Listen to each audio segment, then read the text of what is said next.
건강하게. 교육 분야 데이터과학개론 기말 프로젝트 발표를 맡은 보건교사입니다. 시나리오 설계안 말씀드리겠습니다.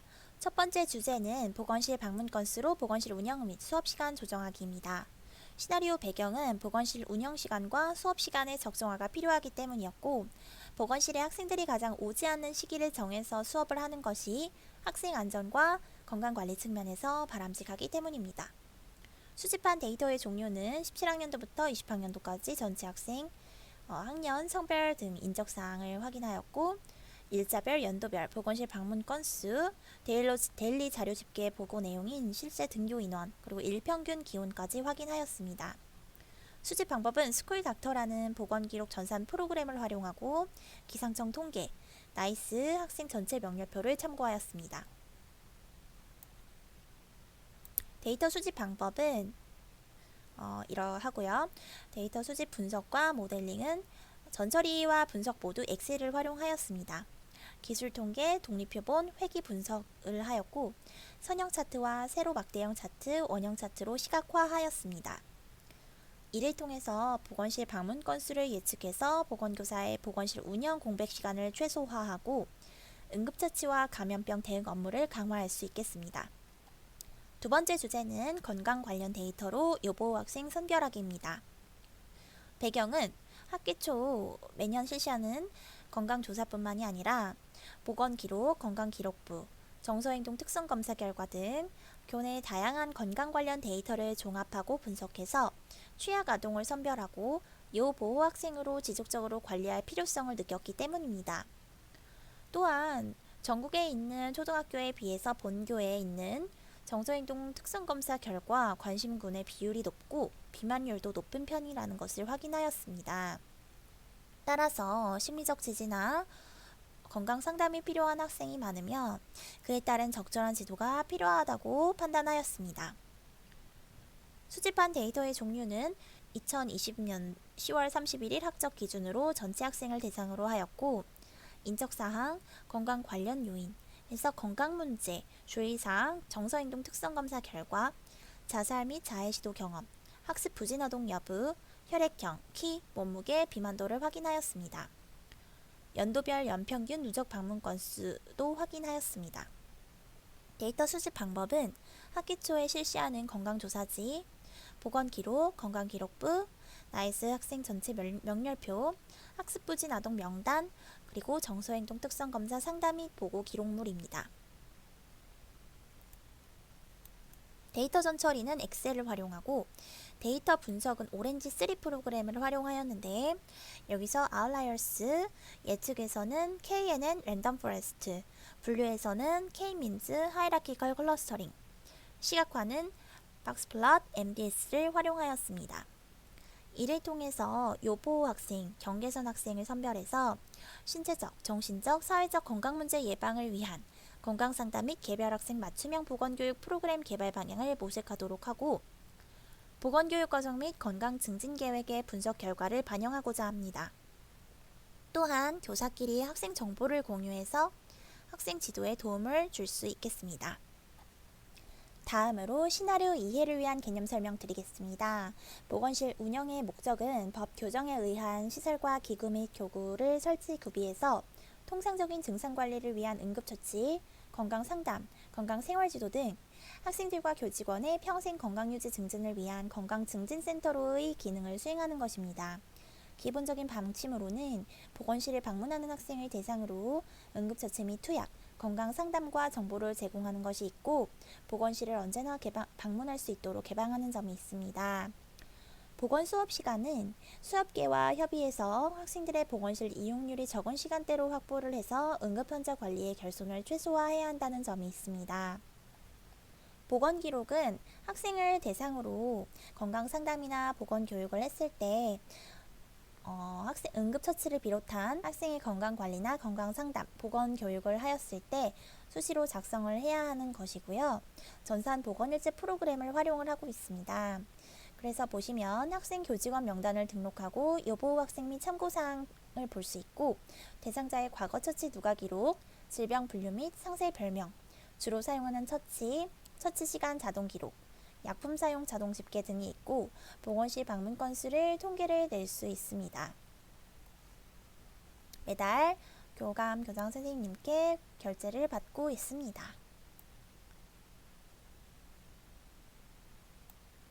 다음으로 건강기록부입니다. 관리하는 내용은 인적사항 생성 확인, 취약 전 예방접종 입력, 취약 후 예방접종 입력, 신체 발달, 신체 능력, 건강검진, 별도 검사, 정정대장, 감염병 환자 등록 및 보고가 있습니다. 학생 정서행동 특성 검사라는 것은 그 목적이 학생의 성격 특성과 긍정적 자원 파악 안내, 아동기 주의 깊게 살펴보아야 하는 학생의 정서행동 문제를 조기 발견하고 악화를 방지하는 데 있습니다. 또한 적절한 개입을 통해서 학습 부진 문제를 보정하거나 학교생활 부적응 학생을 예방하고 관리하는 점이 있습니다. 추진 내용 부분을 보시면 일단 학교에서는 1차적으로 아동 정서행동 특성 검사지를 활용을 해서 검사 결과를 분석을 하고 성격 특성과 전문기관 심층평가가 필요한 학생을 파악하는 것입니다. 그리고 나서 심층평가가 필요한 학생의 평가를 해보고 전문기관과 연계해서 상담이 필요한 학생 같은 경우는 연계를 해주고 있습니다. 유형으로는 관심군, 폭력징후 학생, 기타 이렇게 나뉘어져 있고 관심군 학생의 경우는 우선관리 대상이라고 해서 자살징후 등 긴급 조치를 요하는 우선관리 학생이 있고 일반관리 대상은 학교 내에서 지속적으로 관리하고 순차적으로 의뢰할 필요성이 있는 학생입니다. 다음으로 여보호 학생 관리에 대하여 설명드리겠습니다. 여보호 학생의 개념은 신체 허약이나 만성질환으로 학교 교육활동 중에 건강상 문제가 발생할 가능성이 있어서 지속적인 추후 관리가 필요한 학생입니다. 학교에서 보호가 필요하다고 인정하는 학생의 경우도 선별할 수 있습니다. 매년 건강상태조사 설문지를 통해서 여보호 학생을 선별을 하고 있습니다. 다음은 제가 근무하고 있는 학교에서 학급별 건강이상 학생 명단을 추려서 통계를 낸 것입니다.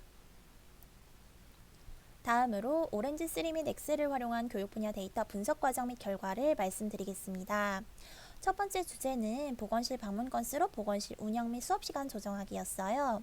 데이터 전처리에서 다뤘던 콜럼 수들은 17학년도, 19학년도 모두 날짜, 요일, 평균 기온, 방문 비율, 방문 건수, 건강 문제 건수였고 방문 건수 같은 경우는 합계 남녀 1학년부터 6학년까지 나누어서 살펴보았고 건강 문제 건수는 각 건강 문제별 건수별로 나눠서 확인을 했습니다. 2020학년도 같은 경우는 다 똑같은데 실제 등교 인원을 추가를 해서 파악해 보기도 하였습니다. 다음으로 결과와 인사이트입니다. 2017학년도부터 20학년도까지 동일한 분석 과정을 거쳤고 분량이 매우 많아서 맨 뒤에 결론과 제한점 위주로 말씀을 드리겠습니다. 이렇게 2017학년도 방문 건수, 성별 방문 건수, 학년별 방문 건수, 건강문제 범주별 건수로 나눠서 살펴봤고 요일별 일평균 방문 건수를 통해서 어느 요일에 가장 많이 왔는지도 확인해 볼 수 있었고 일평균 기온과 방문 건수와의 회귀 분석을 통해서 어떤 상관관계가 있는지도 확인을 해 보았습니다. 주로 기온이 높아질수록 방문 건수도 많아지는 추세를 보입니다. 2018학년도 동일한 분석 과정이었고요. 19학년도도 마찬가지고 20학년도 같은 경우는 코로나가 이제 생기고 나서부터 수집한 데이터였고요. 이때 실제 등교 인원이 89명 정도였고 평균 값입니다. 남녀 방문 건수 선형 차트와 실제 등교 인원을 함께 살펴보기도 하였고요.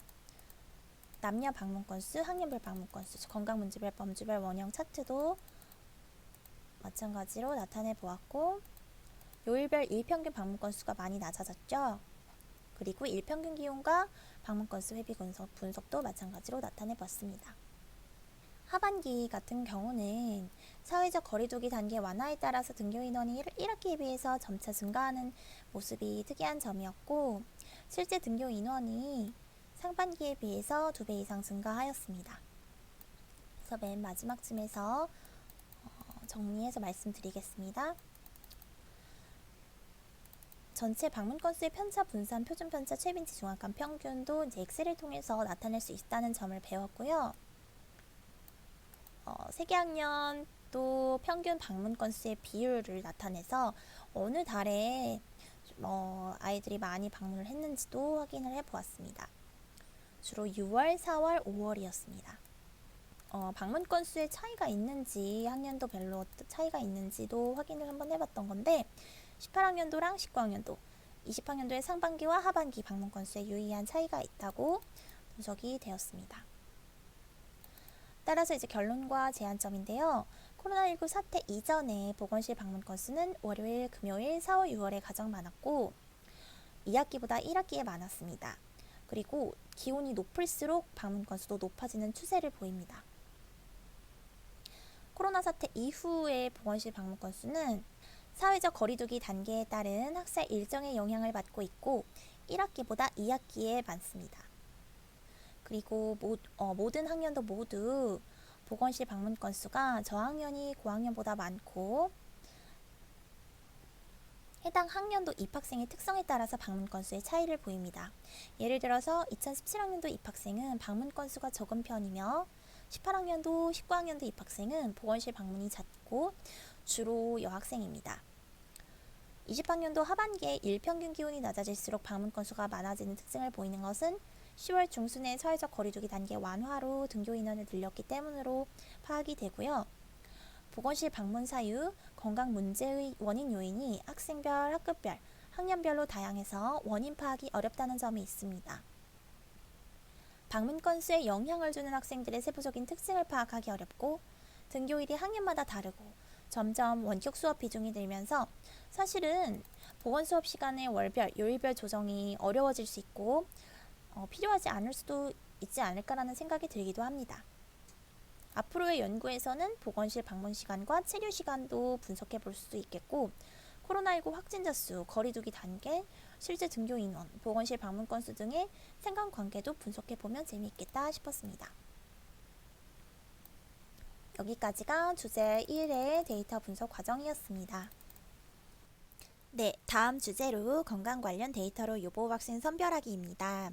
데이터 전처리의 컬럼스들은 학년, 반, 번호, 성명, 성별, 생년월일, 건강문제 분류, 건강 관련 내용 주의사항, 정서행동 특성검사 결과, 학습 부진 여부, 혈액형, 키 몸무게 비만도, 보건실 방문 건수가 있습니다. 보건실 방문 건수는 학년도별로 나누어서 살펴보았고 연평균 방문 건수와 누적 방문 건수도 함께 보았습니다. 또한 학생별로 보건실 방문의 추세를 확인하는 스파크 라인도 그려보았습니다.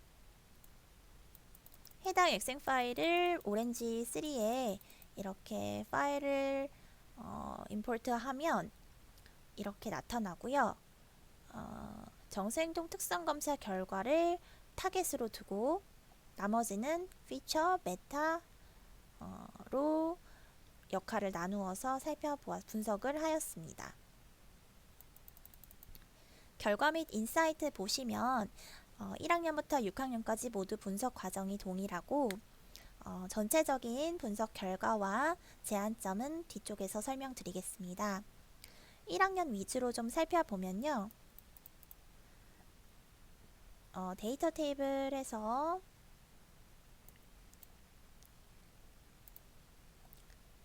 결과 및 인사이트 설명드리겠습니다.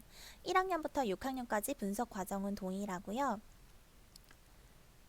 아웃라이어스는 평균치에서 크게 벗어나서 다른 대상들과 확연히 구분되는 표본을 말하고 1학년 같은 경우는 총 5명, 남자 1명, 여자 4명으로 요보 학생을 선별을 충분히 고려할 수 있는 학생들이 선별이 되었습니다. 그리고 데이터 샘플러를 통해서 프레딕션에 학습을 시킬 데이터를 70% 정도로 잡고 나머지 30%로 테스팅을 하였고요. KNN 모델을 통해서 정서행동 특성 검사 결과를 예측해 보았습니다. 충분히 요보 학생을 선별하는 데 도움이 되었고 13번 학생 같은 경우를 보면 실제로는 학교폭력 피해 학생이나 해당 KNN 모델에서는 관심군 일반 학생으로 예측을 하고 그에 준하는 보호나 지도가 필요한 것으로 예상할 수 있었습니다. 그 외의 학생의 경우도 학교폭력 피해 학생으로 분류될 가능성이 있어서 그에 준하는 보호 및 지도가 필요할 수 있겠다라는 인사이트를 얻었습니다.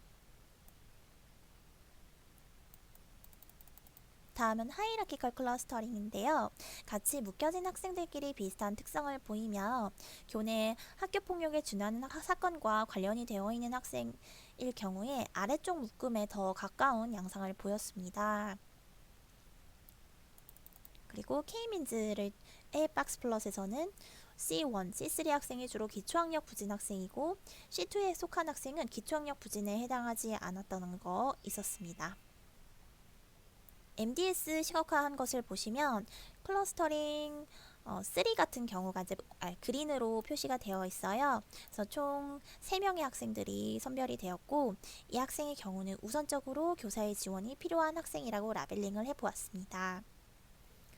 실제로 이 학생들의 경우 교사나 학부모 상담이 필요한 학교 폭력에 준하는 사건이 2회 이상 있었고 교내 문제 행동을 보이거나 피해를 받은 경험이 있다고 스스로가 호소하는 빈도율이 높은 학생이었습니다.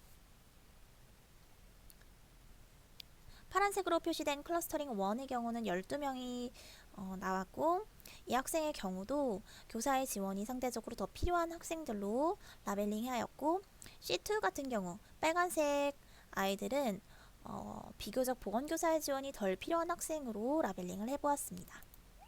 전체적인 특징을 보시면 C1 및 C3에서 여학생 10명, 남학생 5명으로 여학생이 2배 더 많은 양상을 보이고 왼쪽으로 갈수록 건강보호나 상담, 생활지도 등 교사의 지원이 더 필요한 학생이라고 판단하였습니다. 2학년부터 6학년까지도 다 마찬가지의 분석 과정을 거쳤고요.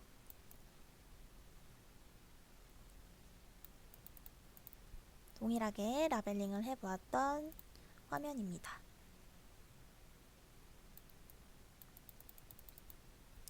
3학년의 프리딕션, KNN 모델을 통한 프리딕션에서 4번 학생을 보시면 관심군 우선일 학생일 가능성이 33%로 분류가 되고 실제에서는 이제 검사 결과가 정상군이었지만 방문 건수가 3학년 중에서 1위를 하였고 3년 동안 누적 방문 건수가 3학년 중 2위로 주 호소는 복통이며 교사의 지원이 필요한 학생으로 판단을 하고 있었던 학생이고 주관적 자료로는 가정에서의 돌봄이 부족해서 본인이 스스로 밥을 해먹다 보니 질 좋은 밥을 챙겨보지 못하고 인스턴트 위주의 식사만 하였다라고 말한 점이 있습니다.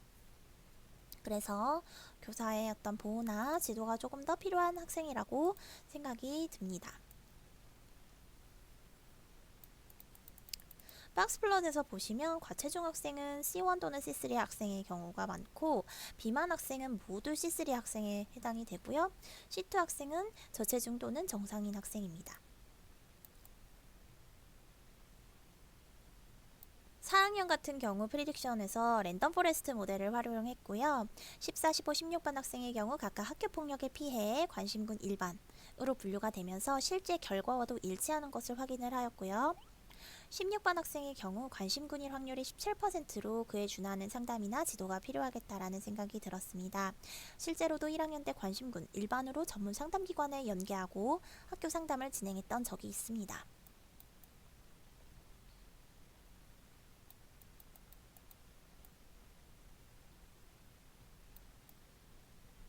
5학년 같은 경우에 이제 프리딕션 KNN 모델을 통해서 결과가 나타난 것을 보면 4번, 21번 학생의 경우 각각 관심군 우선일 확률이 33%이고 정생군에 가깝다고 분류를 하였지만 실제 결과는 관심군 학생이었고 21번의 경우는 보건실 누적 방문 건수가 5학년 중에 1위를 차지한 것을 확인하였습니다.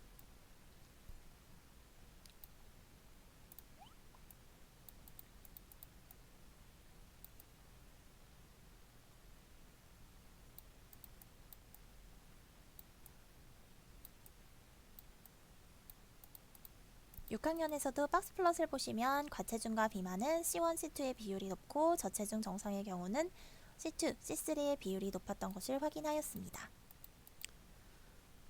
MDS에서 보시면 우선적으로 보호가 필요한 학생 같은 경우 레드로 표시가 되고 17명이 확인이 되었습니다. 그리고 여학생 13명, 남학생 4명으로 여학생이 2배 이상 많은 것으로 나타났습니다. 왼쪽으로 갈수록 교사의 지원이 필요한 학생으로 판단하였습니다. 1학년부터 6학년까지 MDS 화면을 보고서 교사의 지원이 더 필요한 학생의 경우를 상단으로 위치하게 한 후에 그림을 회전을 시켜서 비교를 좀 해보게 되었는데요. 신기했던 점은 1학년의 비교적 건강한 학생이라고 라벨링한 아이들은 서로 모여있지 않고 길게 퍼져 있는데 2학년 같은 경우는 밀접해 있는 것을 확인을 했어요. 그래서 이런 차이가 왜 나타나는 것인지에 대한 인사이트도 좀 얻고 싶다는 생각이 들었고, 학년군에 따라서 점분포가 비슷하게 나타나는 것 같았습니다. 그래서 보면은 1, 2학년끼리 그리고 3, 4학년끼리 그리고 5, 6학년끼리도 좀 비슷한 양상을 보이는 것 같고, 학년이 올라갈수록 점들이 사방으로 더 퍼지게 되는 것 같은데, 학년이 올라갈수록 학생의 특징이 다양화되고 요보호 학생이 많아진다는 것이라고 생각이 들었습니다. 실제로 보건교사가 면밀하게 관찰해야 할 요보호 학생은 저학년보다는 고학년 비율이 높은 편이에요. 근데 그렇다고 해서 기저질환이나 신체적 건강 문제를 가진 학생이라고 해서 보건실 방문 건수가 많은 것도 아니기 때문에 두 가지를 동시에 살펴볼 필요가 있겠다라는 생각이 들었습니다. 결론 및 제안점입니다. 다른 학교 학생 데이터로도 연구가 필요하다. 그리고 클러스터링 후에 라벨링 작업은 다른 교사와의 협력이 반드시 필요하겠다는 생각이 들었고, 건강기록부의 키 몸무게 비만도 뿐만이 아니라 건강검진 후에 검진 결과 데이터도 함께 분석해볼 필요를 느꼈습니다. 보건실 방문 사유나 건강 문제의 원인 요인이 학생별, 학급별, 학년별로 다양해서 그 원인을 파악하기 어렵다는 점이 있고, 학생별로 건강 문제 범주, 건강 문제를 분류를 해서 더 세부적으로 분석해 볼 수도 있겠습니다. 또 예를 들어 2학년 데이터로 학습한 학습 모델에 1학년 데이터를 넣었을 때 AUC 값이 낮았어요. 그런데 이게 코로나19 상황으로 인해서 학사 일정이 지금까지와는 크게 달라지고 학생들의 패턴을 기존 데이터로 예측하기 어렵다는 점이 있었습니다. 그리고 방문 건수에 영향을 주는 학생들의 다양한 성격적 특징과 그 원인을 연구할 필요를 계속해서 느꼈고, 학생 특성 종합 의견을 분석을 해서 비슷한 학생들끼리도 클러스터링 해보고 그 성장 과정을 예측해보는 연구에도 관심이 생겼습니다. 네, 이것으로 교육 분야 데이터 과학개론 프로젝트 발표를 마치겠습니다. 감사합니다. 미니언 건강하게. 휴!